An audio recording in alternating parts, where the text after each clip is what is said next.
I know you had some challenges in school that when you were super young, and I know that still has affected you, and I think a lot of people can relate to that. So tell us about your teacher that scarred you.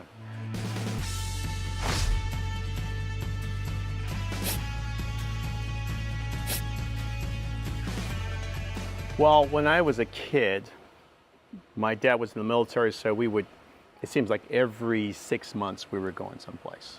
And the downside of changing schools all the time is that when the class in the English is on this part, you're on a different part, you're on a different part. So I never really had a great deal of confidence, learning grammar and things of that nature. And I remember I wrote this paper once, and it was for a substitute teacher. And the substitute teacher read in front of the entire class, "You are a terrible writer." Out loud? Out loud. To the whole, wow. And in front of the entire group. Again, I was a new kid, so I'm the new kid, and this is a substitute teacher, and I mean, she just completely humiliated me.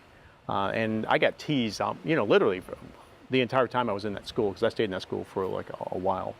So that definitely left a mark, with regard to, so I never really had a great deal of ability in my ability to write.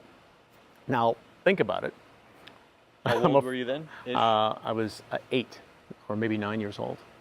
But is that true? I'm a full-time professional speaker. I make my living with words. So, sometimes we hold on to things which aren't necessarily true. Sometimes we just ignore the evidence which is right in front of our face. But that one left a mark for a long, long time. And I've had several other people say to me, don't focus on the grammar, focus on the ideas. Grammar, we can get that fixed. Today, because of, software and because of people who do work on their own, you can get someone to edit any of your documents, etc. But you can't get anyone to edit your ideas. And so I focus on the ideas, and that mark is less and less and less as I'm writing more and more, and as I get more responses and comments from people and encouragement. So again, criticism, don't take on other people's stuff, because sometimes people are just projecting. There's a reason why that woman was a substitute teacher. She wasn't a real teacher. Ironically enough, another teacher took over that class, Mrs. McElroy. Okay, Mrs. We remember the names from years ago, the people who heard us. Mrs. McElroy and Mrs. Taylor. Mrs. McElroy, she was a good teacher. Okay. And Mrs. Taylor, those were the two teachers. Remember the good and the bad. Yes, those were the two teachers who kind of turned things around. She actually took over that class and improved my love of school, if you will. So, but it still left its mark in terms of my writing ability, because I never really felt confident about my writing ability. So for many years, when I met you, you didn't write blogs, you didn't write articles because of that thing that you carried with you. Yeah, absolutely. And so I remember Carrie Smith said something to you. Well, it was Carrie who said, hey, your ideas are brilliant. She says, we can fix the grammar. Because that's no big deal with regard to that. And that was the aha moment for me. So if you don't let criticism stop you, because that's their stuff, that's their crap, don't take on other people's stuff and other people's crap. I call it the metaphor of the shoes. Now, you and I, we have some crazy shoes. You've turned me onto a shoe shop, Yes, some pimp shoes. Exactly. And so it was Darren who turned me onto these really wild and crazy shoes. And I remember the first time I showed these shoes to my son looked at me, he said, "Dad, I didn't realize you were a pimp," But with these shoes, and the shoes I'm talking about, yep. People either like them or they hate them. There is no in between. And it's been my experience, that's the same is true of people. People have a judgment for you or against you. Seldom, if ever, are they neutral about that. So if they don't like you, nothing that you can do is ever going to change that. So you might as well wear the shoes that you like. You might as well control the conversation. So here's my metaphor for you. Wear the shoes. Ladies, I'm sure you can appreciate this. And if you want to be on stage, you have to understand criticism is going to happen. Yes. There's no way around it.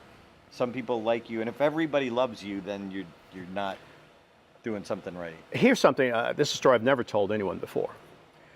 Critics can rob you of your dream. The most fun job I had prior to being a professional speaker was a disc jockey. I was a disc jockey for 4.5 years in Champaign, Illinois. It wasn't a student-run station. I was on a professional station. This is how I actually paid my way through school. Absolutely love this job. And my third year being on the radio, I was the #1 disc jockey from the time I was on the air until the time I left. Well, we had a new sales manager. His name is Steve Innan, and Steve said, "Hey, Ed, we need to turn you into a celebrity." I says, "Well, I'm already #1 disc jockey." He says, "No, we want people to see you." So they got this idea, and they started putting me on billboards and the side of buses, and you see those real estate benches. Mm-hmm. People were sitting on my face there. But anyway, that was the first time that I think people realized that I'm African American. And then so the most fun part of the job for me was answering the phone and talking to the callers. And then all of a sudden I started getting, we didn't have a term for it then, but that's when I started getting trolls. And trolls, they would either call me the N-word or whatever, and you name it. And it would just be random, but it would be so startling. And it got to the point where, even though, despite the fact, out of 100,000 people, I'm the #1 disc jockey, we actually hired people to answer the phones. So the most fun part of the job for me was taken away by just a few trolls. I can't say it was a majority of people, but it was a handful of people, and it would be like maybe 1 or 2 per night, and it just threw me off. And so it robbed me of the joy of that. Fast forward a couple years later, I get an invitation to audition for WLS in Chicago. At the time, WLS in Chicago was a #1 radio station in America. And I never went. And I never went because I'm saying like, wow. And keep in mind, I'm like 18, 19, 20 years old. And I just matured. I just didn't have the maturity, I guess, to deal with it. And I didn't know where to go to get help, if you will. And I'm thinking to myself, wow, if it's this bad now, if I go on a radio station like that across the country, how bad will be magnified if I get a job there?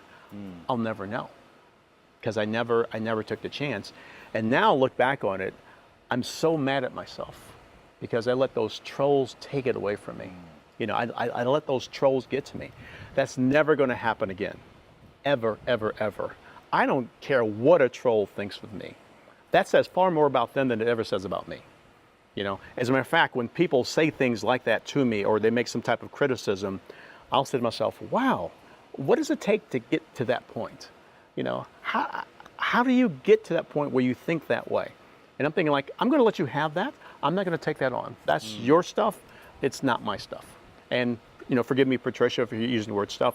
I have another word in mind, but I'm just going to leave it at that.